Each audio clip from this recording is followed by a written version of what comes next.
Eu sou de Urano.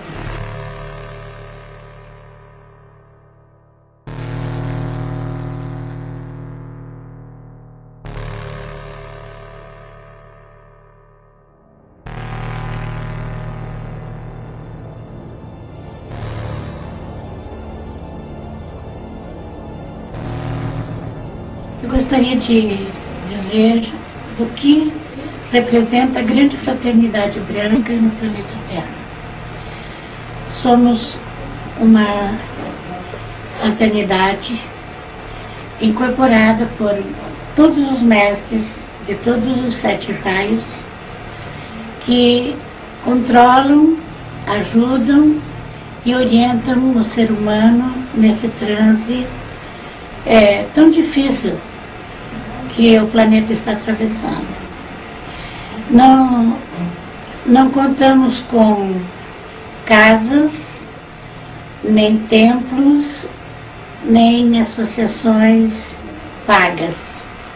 Somos seres autoconvocados que viemos para o planeta trabalhar em função desse trânsito que o planeta está atravessando, de terceira para a quarta dimensão, sem que ninguém promova nenhuma situação para tirar lucros. Nós somos seres que temos nosso trabalho, vivemos do nosso trabalho e cada um presta o serviço ao cosmos gratuita e respeitosamente pelo que a gente recebe de orientação. Eu faço parte da grande fraternidade numa situação diversa, por ser um ser entrante. Um ser entrante é um ser que recebe de outra pessoa, de outro ser que vai deixar o planeta, vai desencarnar. Então, nos cedido de comum acordo em todos os níveis de consciência, de átomos, de células, de pensamento, de cérebro, de inteligência, tudo de comum acordo com o ser que sai e o ser que entra. Este corpo físico nasceu, reencarnou e viveu 52 anos como Juraci. De comum acordo com Juraci, que ia desencarnar, ela foi treinada e eu estive sempre junto para que nós trocássemos, fizéssemos essa troca, como agora há pouco falei, em todos os níveis. Então, numa piscina, num lugar distante daqui, que chama Cidade do Salto, Uruguai, lá na República do Uruguai, eu recebi o corpo de Juraci dentro de uma piscina como se fosse um útero. Mergulhou Juraci e saiu forte. Esse foi a operação. A operação de troca. Estive muitos anos antes, como Mariá, num programa de Flávio Cavalcante, mas não deu certo, me materializei. Não tinha documentos e Flávio Cavalcante, que fazia parte da grande fraternidade, era um ser que possuía muitos contatos. Ele era o iniciado. Mas ele, além de ser o iniciado, ele tinha contatos com os nossos mestres das correntes de extraterrestres. Da grande fraternidade. Como você disse, você se materializou, você veio em naves? Vim em naves. Você veio em naves. Então, a nave ela vem numa outra dimensão. Ela vem numa oitava acima do que nós temos aqui. Porque a nave e os seres têm que ir deixando energia nas camadas e descendo, porque a Terra, de fato, é muito nebulosa. Então você ficou então no planeta como Maria e se apresentou no programa do Flávio Cavalcante, né? E depois não deu certo por vários motivos, aí eu voltei ao cosmos. Depois, então mais tarde, começaram os nossos colegas, os nossos trabalhadores do cosmos, procurar alguém que tivesse compatibilidade. E acharam. Certo. Estou eu aqui há 13 anos. Ela foi contratada, foi questionada se ela não entregou o corpo assim aleatoriamente. Foi tudo muito bem combinado, acertado. Ela era uma espírita, ela já tinha muitas ideias sobre encarnação, reencarnação. Ela só não sabia que podia ter essa parte do entrante. Então ela ficou sabendo, ela foi explicado. E ela chegou aí até as naves, né? Você me disse. Sim, ela foi. Para nós fazermos as trocas, tinha que ir para os laboratórios. Não sou só eu entrante aqui no planeta. Sim, tem vários, muitas mulheres, muitos homens, cada um com a sua metodologia para entrar. A minha é essa. Agora, dos outros eu não posso dizer. Aquele você não poderia falar daquele do José Luiz, que se encontrou na Transbrasil, eu acho. Deixa pra lá. Depois, mais tarde. Então tá, isso cai entre nós, então, né? São Germain, nesses 2000 anos que eu posso te falar, eu poderia te falar já antes, mas vamos falar dos 2000 anos para cá. Ele foi José de Nazaré, depois ele foi Roger Bacon, depois ele entrou com Shakespeare, depois foi Cristóvão Colombo. A última passagem dele aqui para o planeta foi Conde de Saint-Germain, na derrubada da Bastilha, lá na França. Ele era conselheiro de reis, de monarcas, de governos, tanto que ele aconselhou o Napoleão Bonaparte: chega, França, é isso aqui que você tem que fazer. Não vai lá invadir Rússia, não vai lá porque você se dá mal. E ele não acreditou, e Saint-Germain foi e se deu mal. Ele era uma orquestra sozinho, né? O instrumento que ele tocava era violino. Mas ele fazia no violino assim como uma orquestra. Era exímio violinista. Era um político de primeira linha. Uma pessoa... ele é, né? Não era não, ele é um ser muito sábio, muito experiente. E é o nosso avatar agora, da Era de Aquário. Até 1959, 60, era Jesus, que era o avatar da Era de Peixes. De 60 para cá, foi entrando a energia da Era de Aquários. Mas, hierarquicamente, você diria que há alguma diferença entre ele e Jesus, ou não? O mestre? Tem, né? Tem diferenças. Tem diferenças. Mas eu não quero entrar nesse detalhe agora, porque seria assim uma introdução numa situação que não veio ao caso. Tá. Mas existe uma diferença. Então, Saint-Germain é um mestre ascenso da grande fraternidade branca, e você é uma mestre ascensa, Portia, que seria a companheira dele, né? A metade eterna dele. E todas as a alma gêmea dele. Certo. E todas as vezes que ele esteve encarnado, você estava em contato com ele? Algumas vezes. A maioria, quando ele estava aqui, eu estava lá como agora. Mas você entra em contato com ele às vezes? Sempre. Sempre, né? Você me disse que você, às vezes, ouve alguém te dando recados. Eu chamo os meus rádios. Porque quando a gente vem para cá, a gente tem que ter como se fosse uma televisão, uma internet, para saber o que te rodeia. Sim. Para você não cair assim numa situação incauta por não saber com quem você está falando. Nessa transferência de células e tal, nós temos também mais alguma coisa que eu chamo os meus rádios, que é introduzida assim na cabeça do entrante já no cosmos, antes de chegar aqui.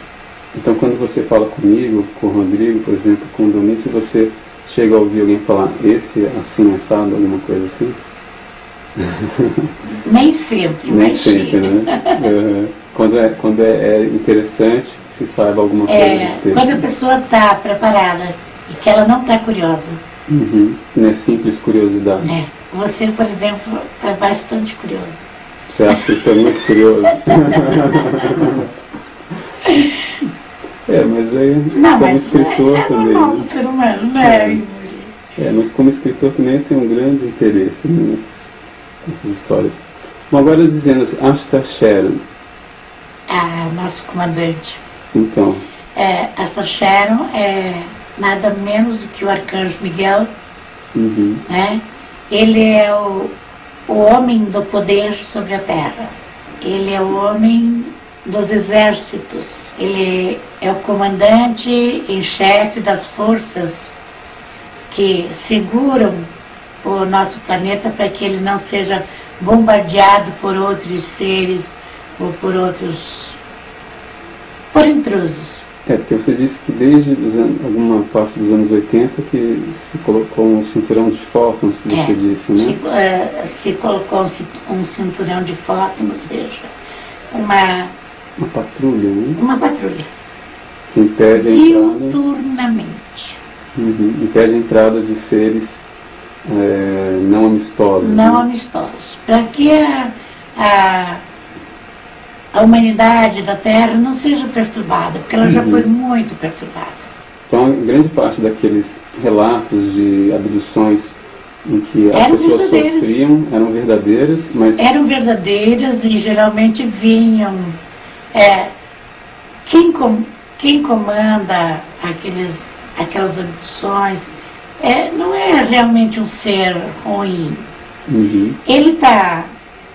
Ele cuida da estrela semente, que é um outro planeta, numa dimensão mais ou menos terceira,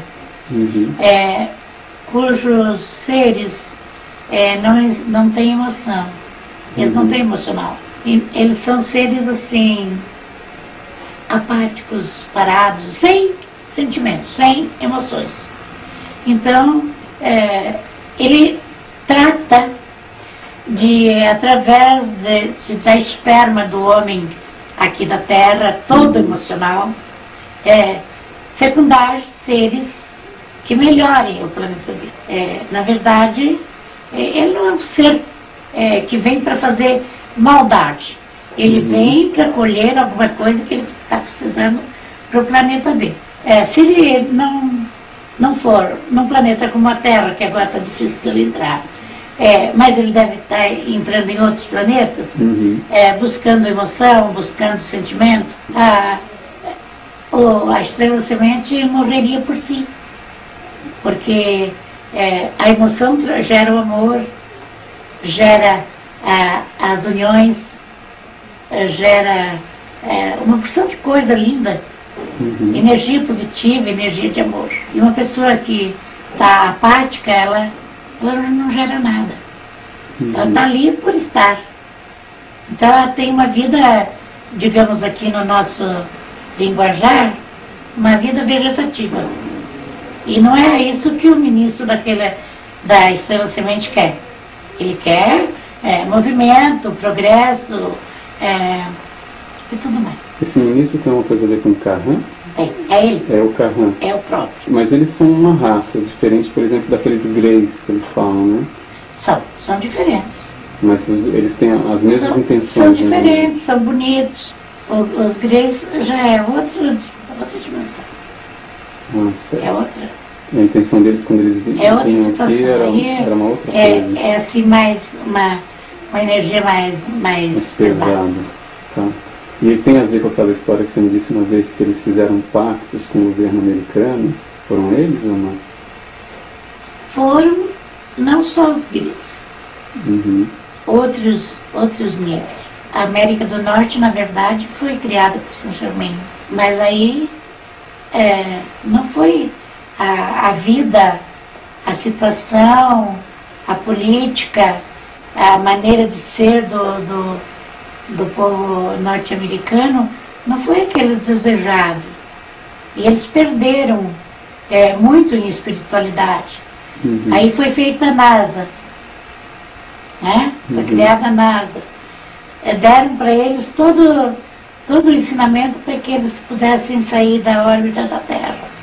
Se encontraram com outros irmãos lá, não aceitaram a convivência com eles. Queriam ser os humanos o centro da Terra, e não somos. Nós temos milhares de vizinhos igual a nós, acima de nós e abaixo de nós. Então, assim, os Estados Unidos, que tinham tudo para ser um país para servir como exemplo... Tinha tudo para ser o exemplo do planeta. Aí, que até um determinado momento foi o que aconteceu, né? Aí tiveram que mudar, os mestres mudaram as energias de comando. Você disse uma coisa sobre o Royal Tenton, né? Todo o comando cósmico estava sob Royal Tenton. Mas com aquelas situações todas de guerras fratricidas, jogando irmãos contra irmãos, vendendo armas, tudo aquilo baixou o nível energético dos governos, também assistidos ou endossado pelo povo. Aí trouxeram para a América do Sul. Mais precisamente para o paralelo 14. Que é onde nós estamos agora. Que passa aqui. Aqui em Alto Paraíso de Goiás. Aí o ponto-chave do paralelo 14 é aqui a 20 quilômetros, na reserva ali no Perdão. Você conhece o Alderan? Que é Alderan? Mas eu já ouvi falar, mas acho que pessoalmente não. Que ele afirma ser o comandante de uma das naves mães comandadas, a frota inteira comandada pelo Astro Sherman, né?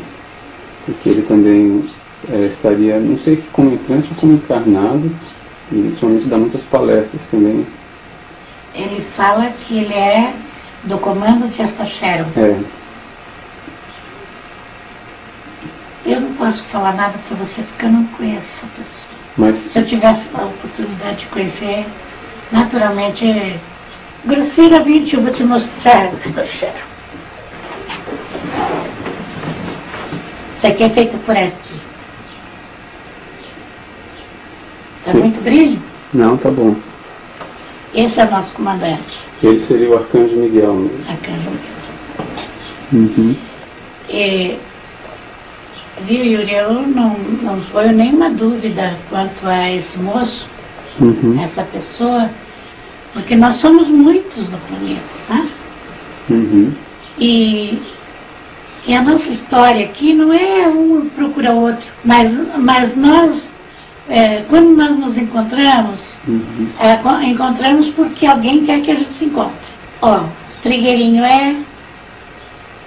eu sou, outras pessoas são, mas a gente não se procura. Porque cada um, nós não viemos aqui para fazer cúpula. Cada um tem o seu trabalho, a sua direção. Por exemplo, o Trigueirinho tem para escrever e eu tenho para falar. Porque o meu trabalho no planeta é só aqui no Gogó. E você me disse uma vez que existem bases em Urano. Eu sou de Urano. A minha origem, a origem do meu ser, do meu espírito, é de Urano, de São Germain também. Mas toda essa pleide de gente, mestres, de seres que estão fazendo todo esse trabalho da grande fraternidade, a maioria são de outros planetas, até de outras galáxias. Uma vez você me disse que haveria um conflito entre duas facções pelo governo planetário. Parece que uma seria a Grande Fraternidade Branca e outra teria alguma coisa a ver com o Melquisedeque. Não é um conflito. É que a Grande Fraternidade Branca tem uma maneira de organizar e trabalhar. Uhum. E Melquisedeque tem a sua equipe também. Mas todos trabalhando pelo bem da Terra. Eu acho assim, essa minha maneira, eu, forte falando, Melquisedeque, ele é mais personalista. A Grande Fraternidade é universal. Porque, por exemplo, aquele livro de Urântia, que uma vez eu comentei com você, né? Mas nele, na capa, existem 3 círculos concêntricos que seriam o estandarte de Melquisedeque. Né? E ele conta uma outra história, assim, com relação a Jesus, né? Então isso seria ponto de divergência também? Exato. Respeite-se as distâncias. E então, essa história do arcanjo Miguel, ele teria a ver com aquela confederação intergaláctica, não é isso? Sim. Ele comanda todo o raio azul. E o raio azul é força e poder. Agora sim, uma vez eu perguntei quantos planetas estariam, você disse que muitos. Mas, assim, mais de 600 planetas, por exemplo? Que estão... Dentro da confederação? Muito mais. Muito mais. E essa mudança, você disse que a Terra já passou, pelo menos materialmente, a natureza, né, para a 4ª dimensão de vibração da matéria, seria isso? Da vibração cósmica do que é matéria. Minerais, vegetais e animais. E ainda faltam seres humanos aderirem. Os ditos racionais. Certo. E o Sol participa desse processo? O Sol? O Sol é a nossa grande estrela. É uma das estrelas do grande Sol central. Ou seja, partindo de Alfa e Ômega. Mas essa mudança que é uma mudança do nível energético seria, talvez, não? Não é diferente? Da Terra? A Terra passou por vários testes. Nada se ganha na vida assim, de mão beijada. Nós temos que lutar, temos que trabalhar, exercitar muito para poder que a gente passe de ano, de classe, né? E a Terra é a mesma coisa. Aconteceu com outros planetas, está acontecendo com a Terra, está acontecendo com milhares Tem uma reação em cadeia, pode de dizer? vizinhos nossos, exatamente. Isso tem a ver com Kali Yuga, que eles dizem, que seria uma mudança a nível cósmico mesmo, não só na Terra? Em todos os níveis, em todas as galáxias, sempre existe alguém acessando. De primeira para segunda, de segunda para terceira, de terceira para quarta. Então, o grande teste da Terra se deu no dia 11 de agosto do ano passado. Aquele daquela formação planetária. Que todos os outros planetas estavam alinhados de um lado e a Terra sozinha do outro. E, na verdade, ela estava numa balança. E se ela não tivesse passado no teste, o que teria acontecido? Aí havia aquela grande derrocada que as mentes negativas estavam programando. Muitas mentes negativas, ditos profetas, escreviam, diziam, falavam e afirmavam de que ia haver um grande cataclisma, um movimento muito grande negativo na Terra. Ou seja, que ela ia dar uma cambalhota. Outra coisa que você me disse que faz parte desse processo seria aquela limpeza do que as pessoas chamam de inferno ou umbral. Né? Dos umbrais. Foi feito. Tanto que foi feito que os terreiros começaram a fechar porque não havia mais os Exus e nem as pombagiras. Que na verdade falta não de era, quórum, né? que não era, que eles só botaram um apelido feio neles, né? Mas eram espíritos alcoólatras, prostitutas, enfim, gente de má índole que desencarnou e fazia parte daquelas camadas que nós chamamos de umbral. O Swedenborg diz, por exemplo, na época dele, século XVIII, que ele diz ter visitado os infernos, que ali era uma região onde aconteciam muitos conflitos entre grupos, como máfias, conspirações, uns conspirando contra os outros. Uns conspirando contra os outros e projetando aqui na Terra. Esse plano, né? Seldomon, por exemplo, ele diz que muitas missões do Comando Astra são entrar nesse umbral e muitas vezes eles têm que lutar, inclusive, contra fortalezas para retirar pessoas dali para levar para esse planeta, né? E tem outro detalhe. O ser para chegar até onde estavam os nossos irmãos doentes, digamos assim, né? Eu não gosto de usar a palavra sofredor. Nossos irmãos doentes, né? Eles tinham também que se imantar de uma matéria grosseira, escura, para poder ser iludido. Porque chegar com luz assim total, não dava. Tem que chegar até essas pessoas. Tinha que chegar, se imantar de material grosseiro. Para poder, inclusive, até ser visto, ser percebido, né? Então essas pessoas, elas foram retiradas? Foram, o que tinha condição de reencarnar compulsoriamente, reencarnou. Haja visto a enorme quantidade de crianças de rua, na Bósnia, enfim, esses seres tão pequenos, ditos inocentes, que servem para trabalhar com os bandidos, com os mafiosos, com os traficantes, enfim. É a última prova que eles estão tendo. Outros não tiveram essas condições, que estavam numa vibração muito baixa, então eles foram levados para reencarnar em outros planetas mais densos também, digamos, de segunda dimensão. Isso teria a ver com essa mudança de vibração da Terra, que poderia ocasionar com uma segunda morte para eles, não é isso? Continuasse? Não, existe uma segunda morte.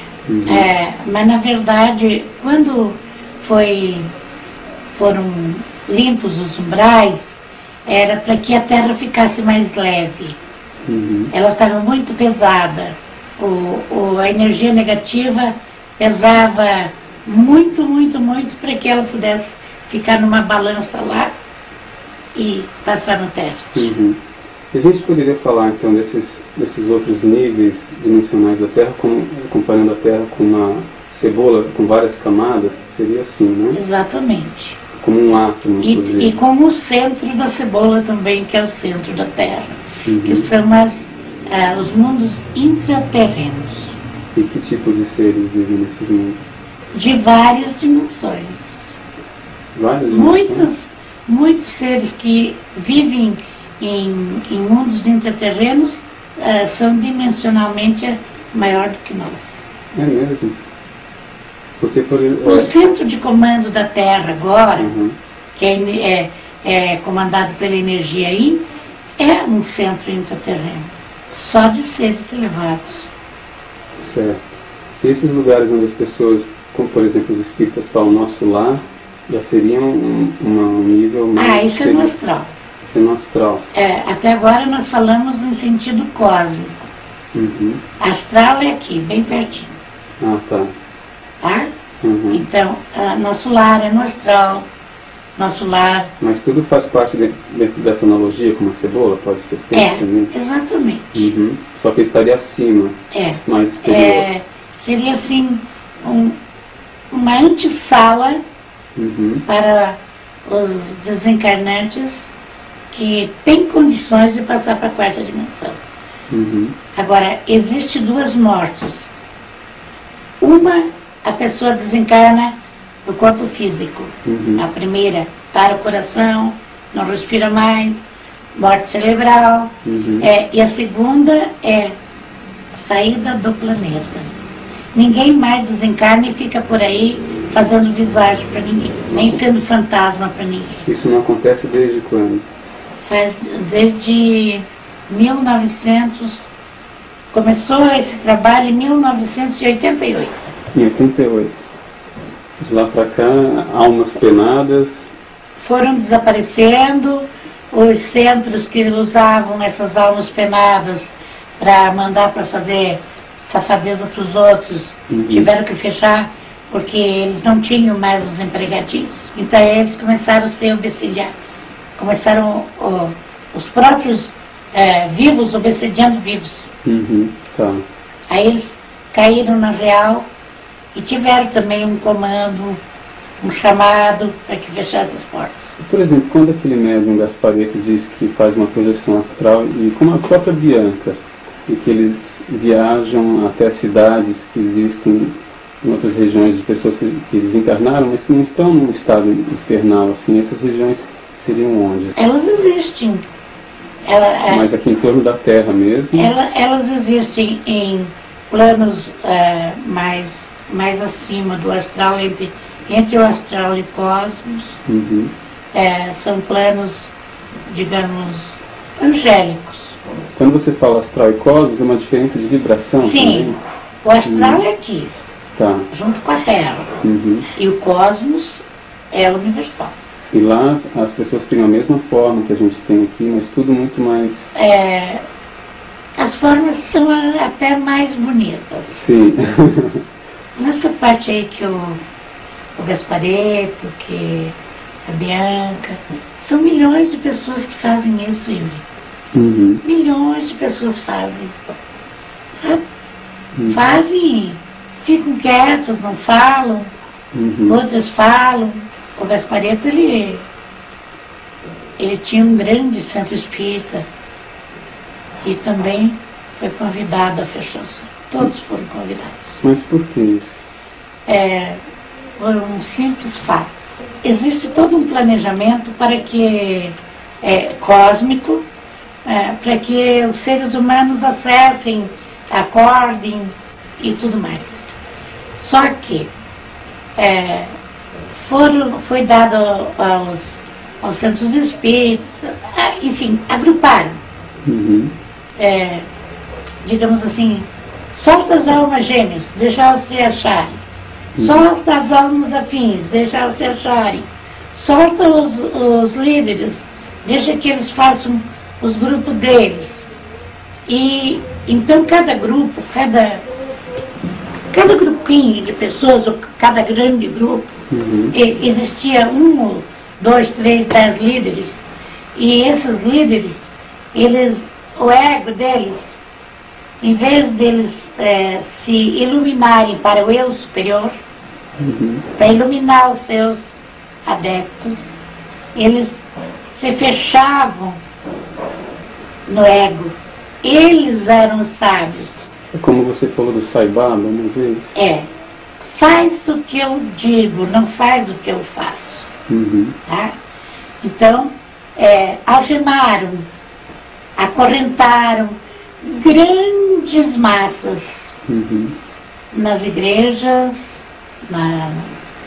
nas tendas, no espiritismo, tudo virou religião.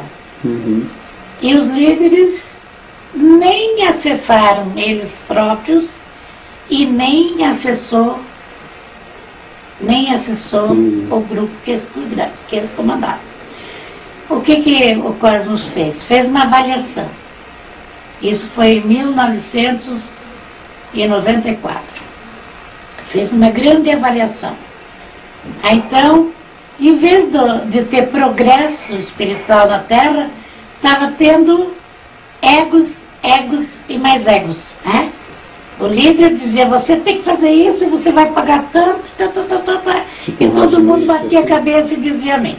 Aí o que o Cosmos fez? A grande fraternidade.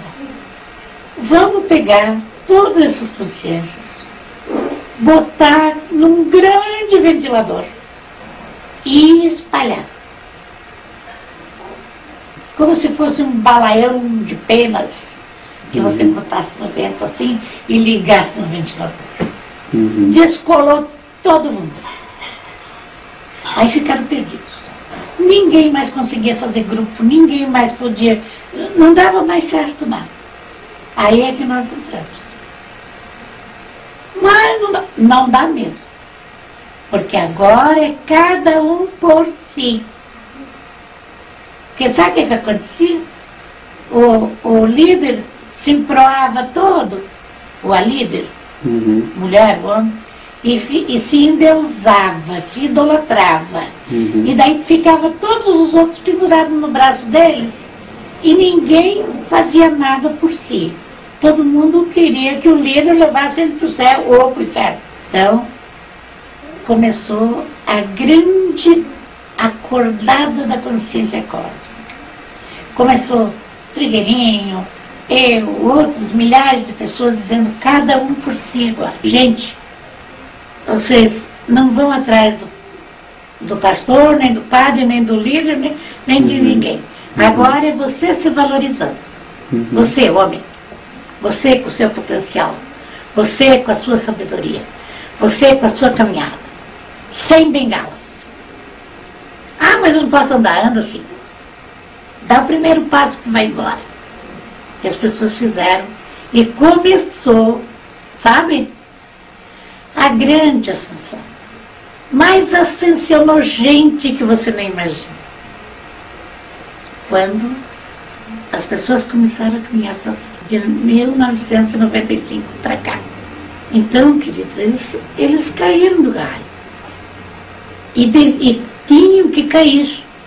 Porque se a coisa continuasse daquele jeito que ia, eu sempre digo que se a religião fosse boa, se ter uma religião fosse bom, estava todo mundo ascensionado. Todos os líderes dissessem, ó meu filho, vamos simplificar isso aqui. Eu não sou ninguém para perdoar o seu pecado.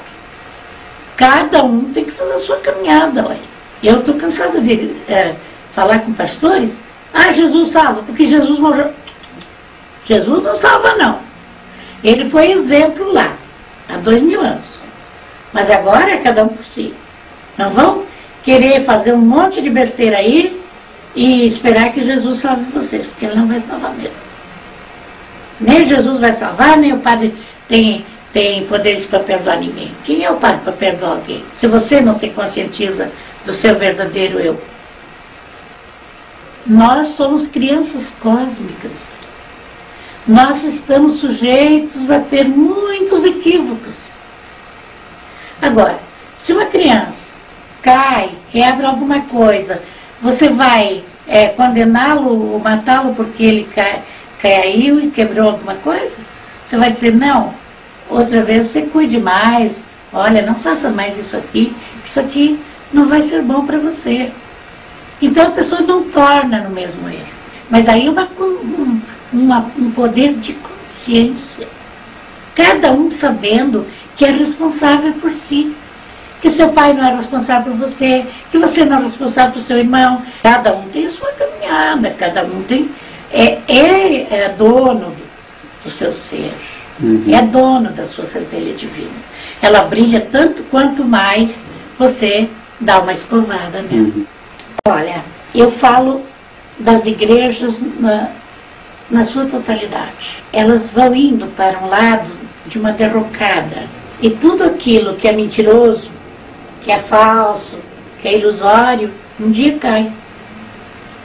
Só permanece a verdade. E qual é a verdade? É cada ser livre. Um ser livre pensador. Não algemado aquilo que fulano diz, ciclano diz, dá esse direcionamento, vai por aqui que vai dar certo. Por isso que a palavra de quem fala alguma coisa tem muita responsabilidade. É fazer com que a pessoa acorde para ser um homem livre, para ser sabedor das suas potencialidades.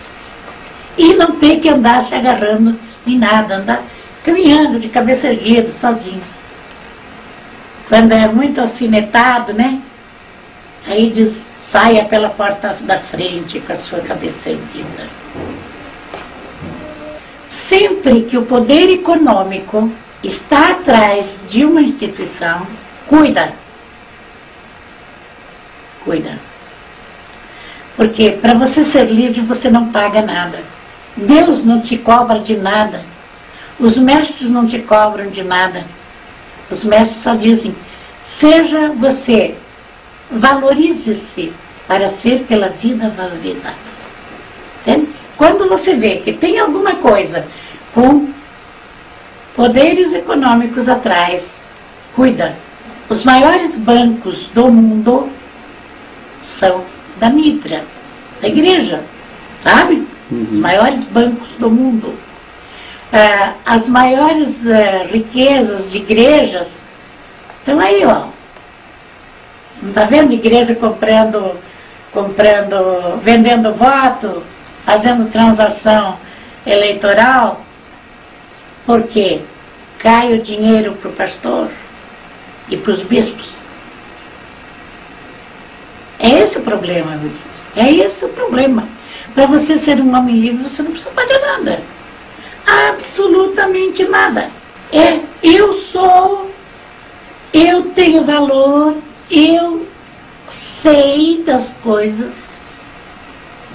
e pronto.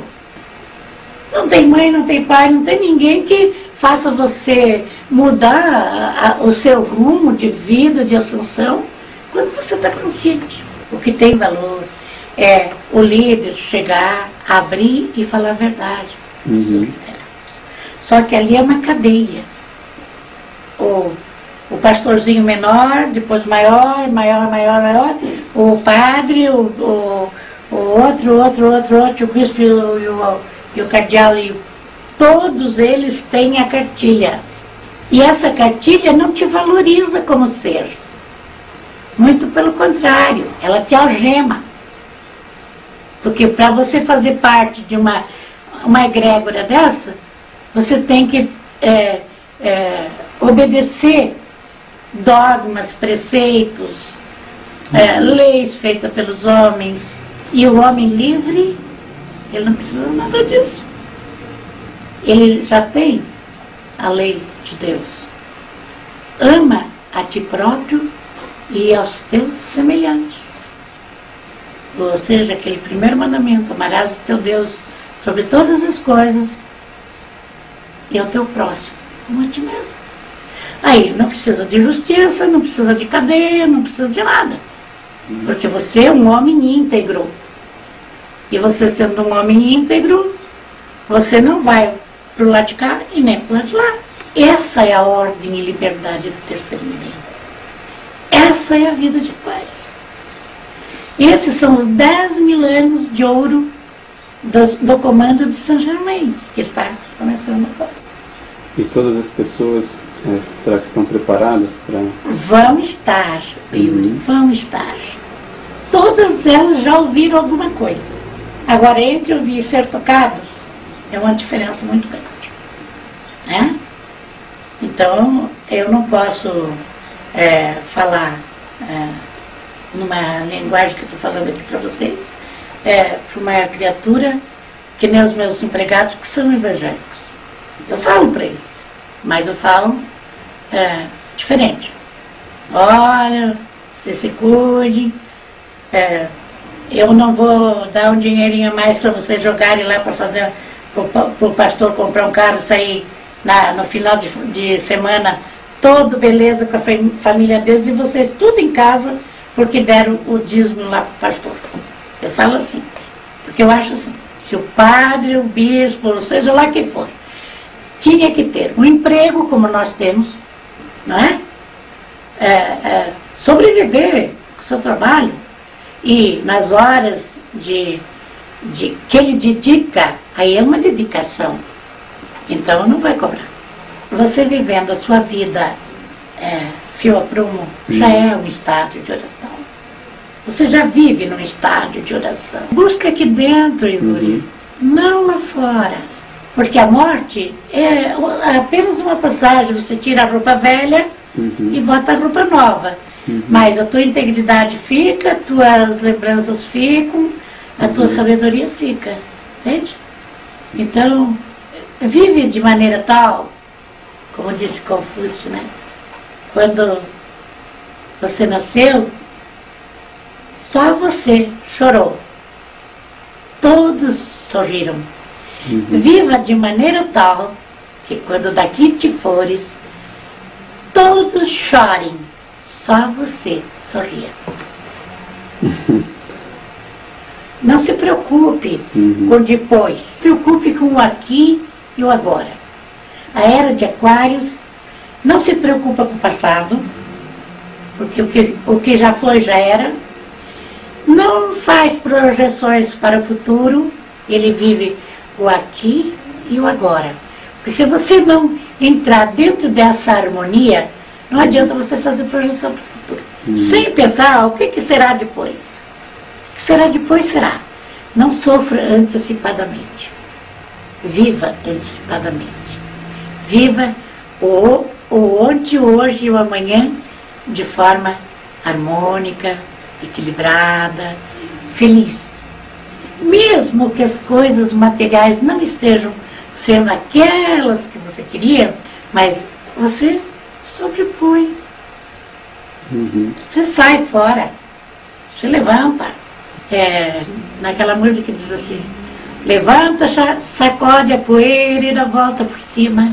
Isso é verdade. A juventude, ela tem, tanto quanto nós mais antigos, todo um potencial. Já vem com um DNA diferente, já vem com condições diferentes. Então, a revolta que eu entendo assim, que é a dita revolta desses seres que diz que precisa fumar maconha, que precisa cheirar cocaína para estar no estado de consciência melhor, é enganosa. É que ele não aguenta o turbilhão de mentiras que os rodeiam, porque eles são seres mais inteligentes e mais verdadeiros. Essa parte bonita da nossa juventude que ficou esquecida pelos professores, pelos pais, pelos mestres aqui da Terra. Mostrar a verdade para essa gente. Não, vocês querem a verdade. A verdade é essa. É feia? Mas é essa. Um exemplo, uma família. Está em recessão, o pai ganha pouco, a mãe não ganha quase nada, os filhos estão na escola, e aí o pai quer manter uma aparência de falsa riqueza. Aí ele se dana todo, ele vai ser corrupto, ele vai roubar, ele vai fazer qualquer coisa, para que a família dele não sinta que a coisa está pesando. Isso é errado. O pai e a mãe devem sentar com os filhos desde muito pequenos e dizer, papai ganha tanto, mamãe ganha tanto, a nossa despesa é tanto, nós só podemos fazer isso. Gente, vocês precisam nos ajudar. Mas não é correndo para os vícios que ajudam. Aí eles atropelam. Entende? Mas a juventude não está orientada para saber a verdade. Mostra uma falsa infância para ele, uma meia falsa juventude, aí ele vai para a universidade e vê que aquilo lá é um buraco negro, que não ensina nada, aí vem o traficante bater. Aí experimenta um. Experimentou um, está ralado. Mas há uma saída. Sempre há uma saída. Uma vez eu estava fazendo uma palestra lá em Florianópolis, tinha umas 100 e tantas pessoas, e tinha também os drogados, os viciados, os alcoólatras, também iam. E um deles me perguntou, Cláudia, o que Jesus diz do povo, da juventude que está perdida no vício? Aí eu falei para ele, Jesus está assim, de braços abertos, esperando só uma vontadezinha. Ele jogou as redes, jogou as cordas, pegue. E o cara deixou de todas as drogas que ele usava. Deixou. E era droga pesada. Os neurônios morrem, né, meu acredito? E você sabe que muitas células se renovam, os neurônios não se renovam. Aí dá problema de audição, de visão, muita coisa que os neurônios fazem, né? Deixa a mente mais vagarosa, mais lenta. Mas existe uma grande oportunidade. E se é que algum jovem vai me ouvir, eu queria dar uma mensagem. Sejam vocês. Entrem para dentro de vocês e vejam a beleza que vocês são. Nós esperamos que o amanhã seja de vocês. Mas um amanhã bonito, tranquilo, harmonioso, sem arruaças, sem anarquia. Sejam felizes, vivam. Vocês não precisam de fumar um baseado para ser gente. Vocês olhem para as rosas, olhem para as flores, olhem para o mar, olhem para os rios, olhem para as aves que cantam nas florestas e vejam como tudo pode ser para vocês muito melhor, que vocês são seres inteligentes, são seres pensantes, são filhos de Deus.